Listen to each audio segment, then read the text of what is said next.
It's been a busy week behind the scenes here at the Star in Frisco as the Cowboys map out the plan for the new year. Due to weather conditions in North Texas, this edition of the Mike McCarthy Show, powered by Reliant Energy, was recorded earlier in the week while the coach and Jerry Jones were holding their end-of-season meetings. The Cowboys wrapped up the 2024 season with a 7-10 record, and now it's time to turn our attention to the offseason in 2025. Welcome to the Globe Live studios here at the Star in Frisco. Bill Jones joined by the Cowboys Vice President of Player Personnel, Will McClay, as we look ahead to 2025. And this guy right here, you know, it's been busy throughout this past week behind the scenes here, but year-round, 365. Will McClay, you might be the busiest guy in the building, I think. No, I'm sure that there's a couple other people that are busier than I am, but it's that time of year where we're starting to get ready for 25. All right, let's start here at the most important position on a football team is the quarterback position. If you look at the 14 teams in the playoffs, they all have healthy quarterbacks. Yes. It's such a key, and of course, Dak Prescott getting hurt at midseason was a key this season. One of the good things looking ahead to 2025 is the timing of that injury and the surgery, where it looks like he's going to be a part of the offseason program when the team gets back together in late April, right? Yeah, I think that's a big part of it, and that's what he wants to do is to be ready for it. I saw him a couple days ago working out and getting ready, so that is an important part of it. And the quarterback is the straw that stirs the drink. So having him back and having him ready to go, that's a big part of what we need to get rolling into 25. All right, let's when you look back at this season and what Cooper Rush did, filling in for Dak for 8 starts himself, and then Trey Lance in the season finale, what do you see with the backup quarterback position? In this league, as we've seen, you can't just rely on the starter, so it's the depth that you have behind it. And I think that Cooper did a wonderful job in coming in within the situation and playing the game his way and giving us an opportunity to win games. And then it was really, really good to see Trey, who hadn't played a lot since college, but to go in and perform as well as he did. And you think about the future, and we have those decisions to make. But to see those guys go in, the coaches get a plan together for him, and the guys rally around him. It talks about the character of the team. We'll look at all aspects of the team over the course of the next half hour. But on offense, you look at this another season, C.D. Lamb put together 4 Pro Bowls now in his career, another 100-catch season, another 1,000-yard season, even missing the last couple of games. It is a remarkable, this career that he's putting together, right? Yeah, when we drafted him, we felt that he could have that sort of impact, but then to see his toughness and his grit this year and fighting through what he had to. When we were losing pieces, he was a constant part of standing out and going out and performing, and really excited about him coming back and building things around him as well. The run game took some time to get some traction this season, but once Rico Dowdle started getting carries the second half of the season and the 100-yard games that he put together, you had to be awful proud how Rico handled the situation all season. Yeah, to watch Rico develop since he came in is interesting. In his rookie year, in the 20 year we were out there, and we're playing catch, and Rico struggled to catch the ball, and then to watch how he's developed and the person he's become and the man he's become. But the running game and our team identity is the physicality, and Rico brought that. And once we found the rhythm and figured out what it was, you see the upside and his ability and what we believed in. Just a few of the high spots on offense as we get started here. And in a moment, we'll be joined by David Moore of the Dallas Morning News. But Will's going to stick around. We'll go to the defensive side of the football, special teams, take a look at some of the young players on this Cowboys team when we continue in just a moment here from the Globe Live studios at the Star in Frisco. The Mike McCarthy Show, powered by Reliant, was brought to you by Blockchain.com. Invest like your icons with Blockchain.com. Ford, your North Texas Ford dealer. Ford is the best in Texas. Bank of America, the official bank of the Dallas Cowboys. And by Miller Lite, the only beer of the Cowboys.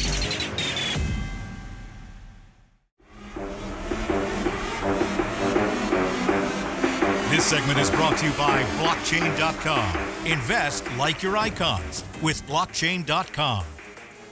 Welcome back to the Globe Life Studios here at the Star in Frisco. Bill Jones now joined, as usual, by David Moore of the Dallas Morning News, Sports Today, DFW.com, as we put a capper on 2024. We're looking ahead to 2025. You know, David, it's now 20 years and running. We've had a different winner in the NFC East, with the Eagles emerging as the champs this year. So there's hope for the Cowboys because it's either going to be the Cowboys, the Commanders, or the Giants next year. But my question to you is, how? Well, it won't be the Giants. Can we leave them out? I don't think they've been part of this equation for a while. There we go. We'll go Cowboys or Commanders. But this is a remarkable stretch. I mean, 20 years. You've never seen this in any other division in NFL history. And you would think at least in one of those years, either Dallas or Philadelphia would have stumbled into back-to-back NFC East title defense. And oh, by the way, the Giants did win 2 Super Bowls. Yes, they did. Yeah. It's just a remarkable stretch. So based on historically, there will be a different winner. I know fans frustrated with this season will look at it and go, well, look at the gap. I mean, Philly and Washington are both in the playoffs. The gap is dramatic. It's never as dramatic as you think it is from one year to the next. A lot of other key players out had a chance to win that game in Dallas. So a remarkable play at the end by Washington to pull it out right at the end. While the overall score for the Philadelphia series was overwhelming in favor of the Eagles, go back and look at some of these matchups in recent years, and Dallas has swept 2 with a staggering figure, and Philadelphia came back that next year and won it. I think this is the first time Philadelphia swept Dallas since 2011, I believe, in the rivalry. So Dallas has the best record over the last 10 to 15 years in the division. I would expect them to be right back in the hunt next year. Okay, so I want you to prioritize positions of need for the Cowboys this spring in improving this team. What order would you put it in? Well, can I say the order for a later show? Okay. Can I give you the positions? I'll give you time to analyze it. Let's start offensively. Playmakers on offense. You really only have one, as you saw from this past season, C.D. Lamb. You've got to bring a more explosive element, a consistent explosive element to the offense. That means wide receiver. And, as good as Rico Dowdle was, I think the idea of Rico Dowdle as part of a tandem is very tantalizing, a deep draft at running back. So I would say wide receiver and running back. Also another offensive lineman. I think you should draft an offensive lineman pretty high in just about every draft. Defensively, defensive tackle is where you need to concentrate and upgrade a little stronger up the middle than what they've been. Even though you have some injuries at linebacker, there's some good talent there. Cornerback, you're really, especially with Trayvon Diggs coming back off what will be his bone graft surgery and not knowing when he'll be ready to plug back in, I think it's imperative they get an upgrade, a little more depth back in their secondary. Okay, Will McClay is not in the room right now. He's on the rest of the show. Well, Will loves it when the media tells him what he should do or grades him on how he did. But how about the job Will McClay has done just keeping this thing together with all the injuries this season? Oh, yeah. And I know, this is a draft and develop team. In order to do that, you have to hit on more draft picks than you miss on. And you also, when you're at the top of the draft, you really have to hit on those guys. Now, I don't think it showed as much this year because some guys at the top were injured, and that hurt even more. And I know in some ways maybe, Tyler Guyton and Cooper Beebe didn't have the immediate impact, but all of the time they got this year, I don't think anyone is concerned about their long-term ability to contribute and be part of this nucleus. So, but this is going to be, that's the thing, when you're a draft and develop team, every single year is important that you get somebody out of that class. All right, Dave's going to stick around. We're going to take a look at this Wildcard Weekend and the playoffs in just a little bit. But Will returns in just a moment. We'll take a look at what happened with this Dallas defense this season. This segment was brought to you by Blockchain.com. Invest like your icons with Blockchain.com.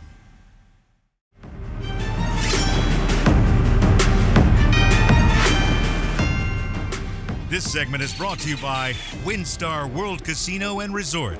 Proud to be the casino of the Dallas Cowboys. Please game responsibly. Welcome back to the Globe Life Studios here at the Star in Frisco. Bill Jones now rejoined by Cowboys Vice President of Player Personnel, Will McClay. Let's turn our attention, Will, to the defensive side of the football. You know, you've got the 12th pick in the draft this year. You did pretty well when you had the 12th pick in the draft 4 years ago. That would be a guy named Micah Parsons. If you can do just as well with this pick, you'll get rave reviews. But how about this team in the second half of the year when Micah came back from the injury, ranking up near the top, but right at the top of the league in terms of sacks, quarterback pressures, Micah's impact on this team the second half? Yeah, Micah's been great, and when he came back with a little bit of vengeance, wanting to prove his place in the elite of the defensive players in the league. So him coming in, Zim finding a way to use him, and then the other pieces and the way they began to gel and work together. I think the unique part about a defense is it's not just one player, it's the group working together and then those guys getting on that, but Micah was the catalyst. And how about the challenge for you as this season went on at the edge rusher position? Going back to the beginning of training camp, you lose Sam Williams to the injury, then early in the season, DeMarcus Lawrence as well. Yeah, I mean, there's certain things don't grow on trees. It's pass rushers, quarterbacks, and cover guys. And so we went through the process of trying to replace those guys, but was proud of the way that the coaches coached the guys up and the way that the players that we had to supplement those guys came in and performed. And as they began to understand and realize what we wanted defensively, you could see that pick up. That's the young guys as well as the leadership from the older veterans we had. We're going to look at some of the young guys here in just a minute, but one of the young guys on defense that gives so much hope for the future had the devastating injury this season. That's DeMarvion Overshown, second on the team in tackles and 12 games and 5 sacks, in fact, and just the explosiveness on the field. It was so great seeing him back, and it was so tough to see him go down with the injury as well. Yeah, it was tough to see him go down, but even more positive is his approach after the surgery and him wanting to come back. But his impact on the defense, he's a very instinctive guy, very fast guy, and what we try to do is build a defense with speed. That's what you need in this league, and he's a big, big part of that. And I know he's going to attack the rehab 100% and be ready to go before he's supposed to be back. I don't know that you've had a season like this at the cornerback position ever, and you don't want another season like it at the cornerback position as far as injuries are concerned, but you got 2 Pro Bowlers coming back next year in Deron Bland and Trayvon Diggs, and that gives you hope that maybe they can both play together and be healthy for a full season. Yes, hopefully we can get that. We can, Carson goes out with an injury, and so we had a number of injuries at that position, and again, credit to the coaching staff and for the guys that stepped in because this is a league where you got to have all your guys, and if you don't, it's the next guy up. And so the way that those guys came in and performed and understanding the system, that shows us we got hope. But it'd be great to have those guys back because they are some of the best in the league. All right, more hope for the future when we come back in just a moment. We take a look at some of the young players the Cowboys will be counting on in 2025 and beyond. This segment was brought to you by WinStar World Casino and Resort, proud to be the casino of the Dallas Cowboys. Please game responsibly. We continue here in the Globe Live studios as we look ahead to 2025 with Will McClay. And on offense, let's take a look at the offensive line a little bit. And of course, spent a first-round draft pick on Tyler Guyton this year. Tyler Smith makes his second Pro Bowl in the last 3 years, first-round draft pick from the 2022, third-round pick in Cooper Beebe. You look at the age of these guys who got such valuable experience this year, especially the young guys on that offensive line. That is invaluable, isn't it? Yeah, that's a big part of it. You've got to play. You've got to understand and learn the game. I think with Tyler, he began to understand what NFL football was all about. There are some ups and downs, but the character of the kid, I think he's going to get better. When you see Tyler Smith now, you kind of see sort of a changing of the guard. It was the offensive line with Zach, and hopefully he's back, but as things go. But we have a young piece that will help us grow and continue the long history of offensive line. At the end of the day, we got to get better on offense, defense, and special teams to get to where we want to go. I think we have foundational pieces on the line to help us. And another guy, second-round draft pick last year, Luke Schoonmaker at tight end. When Jake Ferguson goes out with this concussion, he got the opportunity to be that number one tight end. His receiving production went up, yes. And he really showed why he was such a high draft pick, I thought. Yeah, when we went through that draft, you looked at all the tight ends, and there was several of them we liked. We loved his athleticism and his ability to develop into a blocker. When Jake went down, you got an opportunity to see that. Now what Luke's got to do is got to continue to grow.